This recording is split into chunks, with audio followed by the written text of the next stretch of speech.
Jeremy Clarkson bought a farm, E-I-E-I-O. Yeah. That's better. And on this farm, he had a Lamborghini tractor Just don't bang and on some it. sheep.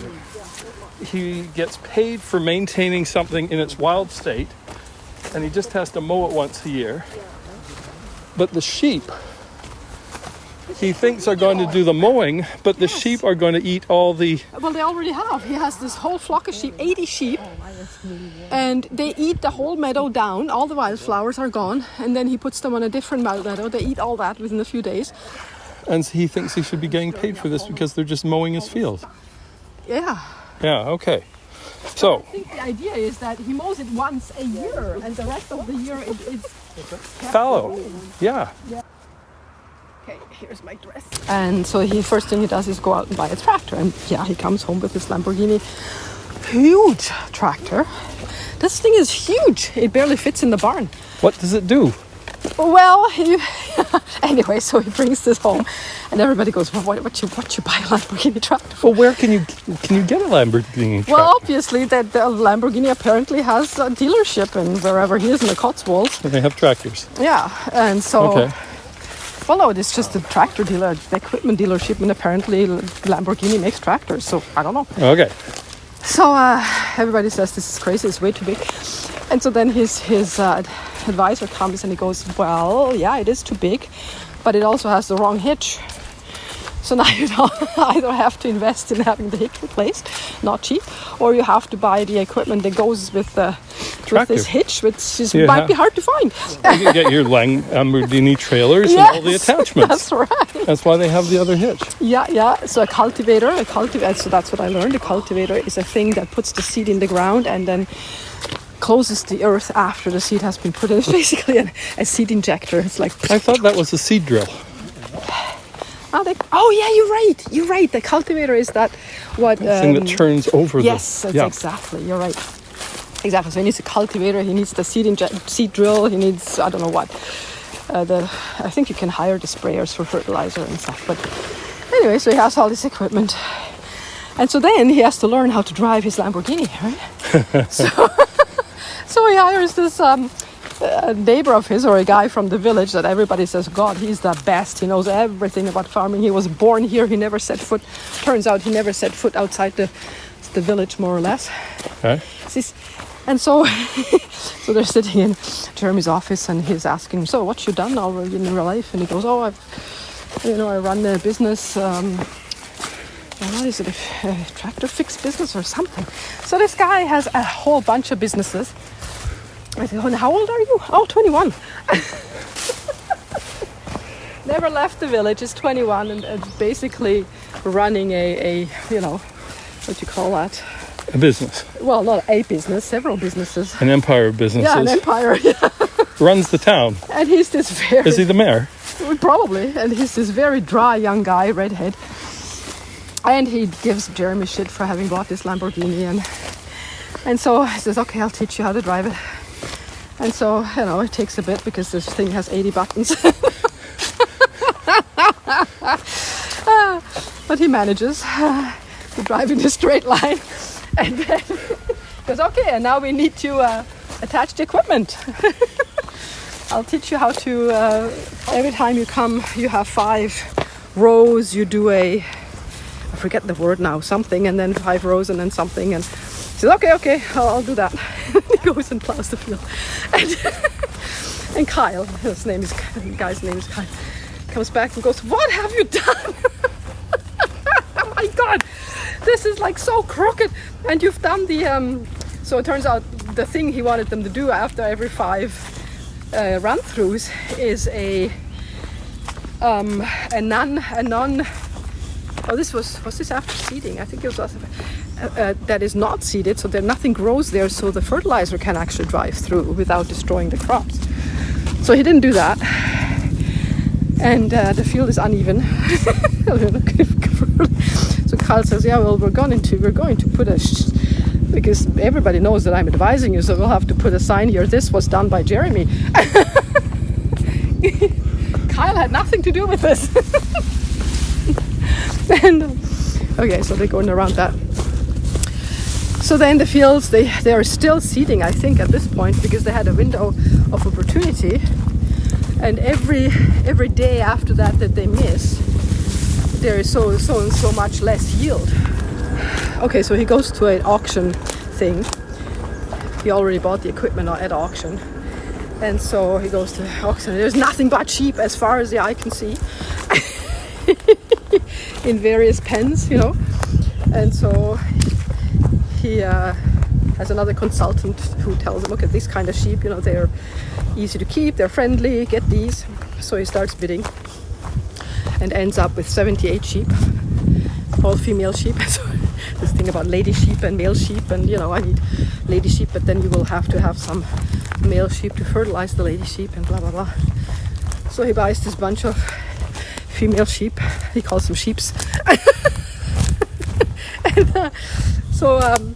And then somebody says, yeah, but do you have a fenced area? And he goes, well, I have rock walls. They go, well, sheep jump rock walls. You need an electric fence. So he spends a few days putting up an electric fence, and gets himself electrocuted once. And then, so the sheep come, and they're being put in the fenced area, and he's very proud, and all his sheep out in the field. It looks really nice and bucolic, and then you know, next day and the next day after that, the sheep somehow managed to jump over the fence and the rock wall. I'm not sure how that happened now. And so they destroy the rock wall by doing so. And this happens a few times, so they have to reinforce the fence. Then the other problem they run into is some of the sheep have a disease, so he has to call the vet. And he asks the vet, so what you know, what will that cost? Oh, he says to him, pick a number, double it, and then that's, you know, you're probably around where it is. So then there is water. So they need to water these sheep. Apparently works. So now they have water in the troughs coming out, but the sheep don't want to touch it. So it turns out the troughs are all on the along the rock walls, and the sheep have learned that they really shouldn't. They get electrocuted if they go close to the fence. So I don't know how he solves that. I don't think. I have to watch that again and figure it out, because yeah, that's a problem.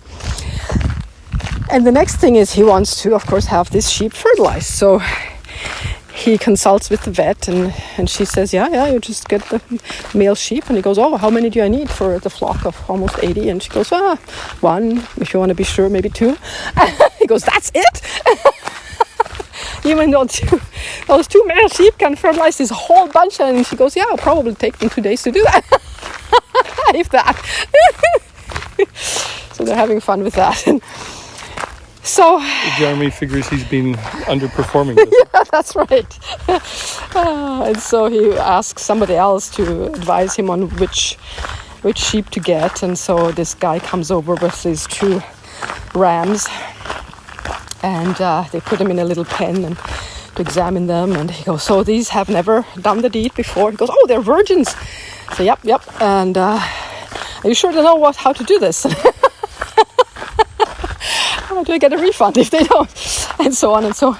He goes, oh my goodness, I see. Wow, look at that. And so these two rams have huge balls. They're real big, you know, like appendage. And so he goes, yeah, we should measure them, because, you know, they see if they fall within the average. So they measure these balls. The first one is within average, 35 centimeters circumference. And then he measures the second one. And he goes over to the guy and says, just wanted to let you know, it's smaller than the other one. It's still within average, but it's smaller. But I didn't want to say it aloud, because, you know, if you did this with guys, that would be hugely embarrassing. Anyways, so that's fine. So what you would think you would do is just let these rams go in with the sheep, but no. What they have to do is now put a harness on each of them, and the harness is holding a piece of chalk, And so every time one of them mounts a sheep, it will make a mark with that chalk on that sheep, so they will not only know which sheep has been fertilized, hopefully, but also by which ram. Ah. Yeah, so one has yellow, one has blue chalk. So they finally managed putting these harnesses on the boys, and then they let them loose. And so they run into the field and they kind of look around, and then they spot the sheep and they go, ah. So they start picking up their pace, going towards the sheep. And then what happens is the sheep see them, sniff the air, and they turn around and run towards them. And Jeremy goes, oh my God, look, the whole herd is running, the whole flock is running towards these two boys. My God, this is #MeToo in reverse. Yeah.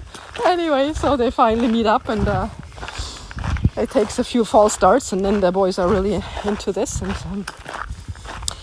And so after they're done, pretty much, or a few days later, they look at the sheep, and it turns out that, so he named them, one of the rams was Leonardo, after Leonardo DiCaprio. I thought it would be called the second. The second. Then he could call it Ramses the second. Oh, yeah, that would be nice. No, he called him Leonardo, and the other one he called, I forget now. But turns out that the other one, not Leonardo, is much more productive. Anyway, so. Productive or just fast? Yeah, maybe just faster. Or maybe the ladies liked him more. I mean, really. No accounting for taste for me. Yeah. Especially when it comes to lamb. So he calls the vet again and says, okay, so now what do I do? And he goes, oh, now you're in trouble. Because it turns out that pregnant sheep are just as finicky as non-pregnant sheep, or even more so. Because what you now need to do is, since the growing lamb is pushing, pushing on their tummy, they sometimes don't get enough food. So you have to be really careful that they stay well fed. And the vet looks at his fields and say, yep, there's not enough food here by far. You'll go have to buy hay, and hay is quite expensive, but yeah, that's what you need to do. And then you have to monitor them very closely. And he goes, so you're telling me I need a shepherd? She goes, yep, you would be well advised to get a shepherd at this point. So he has to hire a shepherd. And he doesn't have any dogs. So, that's the other thing. So they were herding these sheep, trying to get them from one field to the other. And what he bought himself is a drone. It cost him about 2,000 pounds or something. He goes, yeah, well, that's nothing. A good sheep herding dog costs 20,000. So, I saved a lot of money. And this drone is makes barking noises. So the sheep, they're really impressed with this drone, and he manages to get them from one field to the next. So a few days later, he tries to get them to the third field, and they just look at the drone and go, I don't even know this thing. And don't budge. So they have to herd them by hand, which doesn't go very well, but anyway. So he hires this shepherdess, a young woman called Jenny, and she has 2 dogs.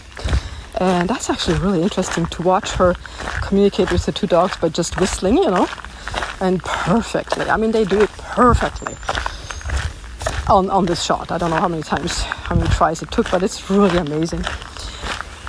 And so, so that's where that episode. Oh, yeah, it doesn't quite end there. So she's looking after these sheep, and then it turns out 3 of the sheep have some illness or defect, or so they can't carry lamb to term. And so he goes, so what do I do now? And but they can't be with the herd and the ram. So what you do? And you're a farmer, you cull them.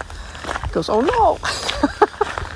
But he does, and that's the other thing that I'm a bit not necessarily surprised, but I would have thought.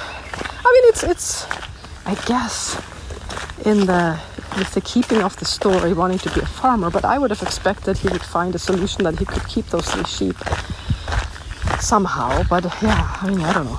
Anyway, so they are killed, and he actually eats them too. Okay, but he doesn't do the culling. No. Okay, so how is that as far as you've gone? Yeah. Okay, so how does this compare with the low budget things like Jonna Jinton Yeah. and Isabel Paige. I mean, it sounds like the same kind of Yeah, thing. it is kind of the same story. Except he's got enough money to Oh, go yeah. out and buy ridiculous amounts of stuff. Yes. And I assume he has a good camera crew and an Oh, editing yes. crew and a miking crew and Yep. producers and This everything. is an Amazon production, yeah. It's an Amazon production. Okay. The other Amazon production, just from a comparison point of view, I haven't seen it yet, but it came out at the 30th of May. It's Bo something or other, and it's called Inside. And he made it over a period of a year, and it's all about what everybody's experiencing, and he lets people. And he produced it, he sang it. Inside, you mean during quarantine? Or? Yeah, Oh, okay. it's completely done by him. Oh, nice. Which would be the same No, it's as Isabel Paige and Jonna Jinton and all the these rest of guys. them. Yeah. They're all doing their own things, Yep. except this one lets you look behind the scenes Yeah. in a way that Jeremy Clarkson's probably doesn't at all, and then the other ones do a little bit. So Well, yes. what you're right. telling me is a mainstream thing Yeah. has basically taken on the selfie kind of things. What's the word for these kind of things? There's got to be a term. Vlogs? No, what do you mean? Well, vlogging, but personal vlogging or Well, maybe it's a sort of documentary, but not really. It's reality TV, really, what it is. I guess, except it sort of got refined on the internet, not on TV. Yes, The reality yes. TV isn't very real at all. No, not And at yet all. these things, And this one definitely rides the wave of the trends that are emerging on YouTube for sure. yeah. So how does it compare to those other things? I mean, the current one, Jonna Jinton released today, Oh, I haven't seen that yet. is about her camper van. Remember when she bought yes, this yes. van because she liked Well, going she had stories on Instagram about her redoing it. Well, they did as a whole YouTube thing from going to the lumber store and buying the plywood all the way to their first trip. I haven't seen it yet. Nice. Okay, we can watch But do you remember when she first got the van it. Yeah. and she was on this cold, snowy road and she managed to lock her keys inside? Yes. And they had to break two windows of the Yeah, van to yeah. get to them. And Yeah, this is a really nice guy who helped her. Yeah. yeah, Well, I think it is actually very similar. What Jeremy does is very similar as what this other guy does that is called Justin Rhodes. He has a farm and he vlogs every day about his chores and then he went into doing a movie production about their story. And his wife is involved. There are 4 kids, now 5, I think. And there you learn a lot about what it takes to farm because they started from scratch. And they've been doing it now for 2, 3, 4, 5 years, I don't know, something like that. And they're building a community around this and merchandise and books and movies and so on. That's actually the premiere we watched, remember that one? yeah. Yeah. So it's very similar to that, except, like you said, this guy has way more money. And Well, also a following. yes. he is a celebrity. He already is a celebrity. And that is why he has the tons of money to put into this, to hire a film crew and all that. Well, but I thought it was so interesting because Amazon funded this Inside thing, Bo, whatever his name is.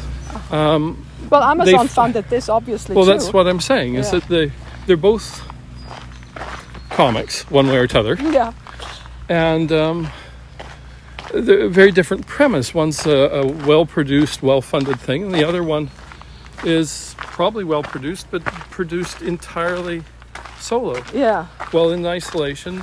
Yeah, I just think it's interesting that you've got both of them riffing off of this meme that's happening Yes. for vlogging, On YouTube, yes. personal vlogging. Yeah. Then you've got Julie Nolke, who's Yeah, that is interesting. taking one idea at a time and just messing with it. It is really interesting, and I think it's the logical next step that you would, like we have, look at the trends on YouTube and find out that these guys are getting a lot of followers. So hey, why not translate this into a big production and get a lot of views that way? Sure, makes sense. So has he mentioned tractor races yet? No, yet, no. Tractor pulls? No. Let's see, we'll see what happens. So what's he planting? What is he planting? Oh my God. You can't plant the sheep. No, that's a good question, I forgot. Not barley, I don't know. So he got the use of 40,000 pounds worth of dogs by hiring a shepherdess. Yes. Uh-huh. And then the accountant guy comes by again, right, that's the thing, and says, okay, so you had to buy the electric fence, you had to buy hay, and the vet costs money, and the ram services, and all that, and not to mention the sheep themselves.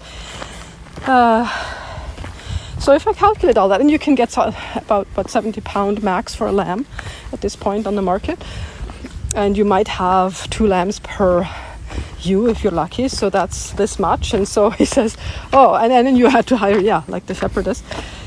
He says, so you're telling me that wasn't a good business decision? He says, no, he wasn't.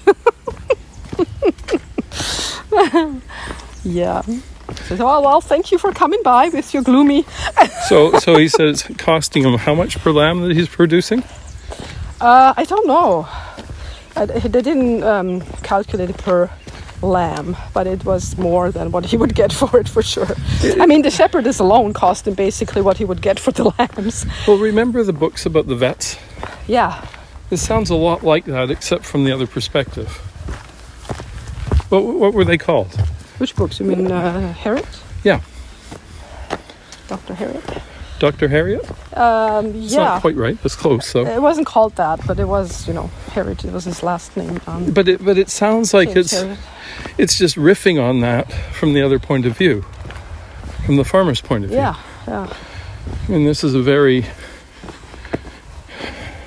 I don't know what. Well, and it is actually very classical kind of. I think it's a really, in a way, a brilliant premise for a show, because if it wasn't for him, I wonder how many people would watch it.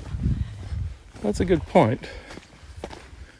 And So how many other people are running sheep farms on logs? We should look that up and see. Yeah, we should. I mean, there's tons of farmers and small farmers and homesteaders, and I wonder if he's been watching vlogs on how to farm sheep. But I bet, what he's learning from them, he hasn't referenced in his thing at all. oh, yeah, probably. Come on, Jeremy. Give the other people a chance. If you learn something by watching a vlog, please reference it. So, and of course, you don't know how much of this he probably doesn't do a lot of this himself, although it sounds like he is plowing and seeding those fields mostly himself. So I don't know. Well, I could see where he might do that. Anything to do with driving in an air-conditioned cab, Yes, right. Driving his Lamborghini all day. Yeah. Oh, what did you do today? Oh, I drove my Lamborghini around on the field all day. Just did laps. Yeah. Well, it seems like a very independent community. If somebody can be there and build his own businesses and having never left by the age of 21. Yes, right, yeah. Mind you, that doesn't say much if he's just 21. Evidently a lot of demand for services, but not a very demand, but not a lot of demand, perhaps. And look, the crows are sunning themselves. Yeah, I was wondering what that was. Crows or ravens? Do they have their beaks open? Crows, yes, they do. They have to cool down. The crows are too hot. Well, they're sitting in the sun, and I always wonder why they do that. And I think it's like with the dogs; they lie in the sun intentionally. And my theory is that they takes care of some of the parasites. Well, here comes another one. Yeah, if they get really hot. Well, I have robins that lie open-winged Yeah. on the hot asphalt shingles of my shed. Yes, and so they cool themselves by panting, basically. Well, maybe. I don't know. They're walking around now. Well, the one is still sitting there. And that's because fleas only can live up to a certain temperature. I think it's 40 Celsius or something before they die. Yeah, maybe. So they just kill them all off. Yeah. That is weird, though, sitting there with their heads tipped back and their beaks wide open, just sitting. Yeah, just getting really hot. It's like sauna. I guess it's a sauna for crows. Yeah. Well, they're not the only birds or animals who do that.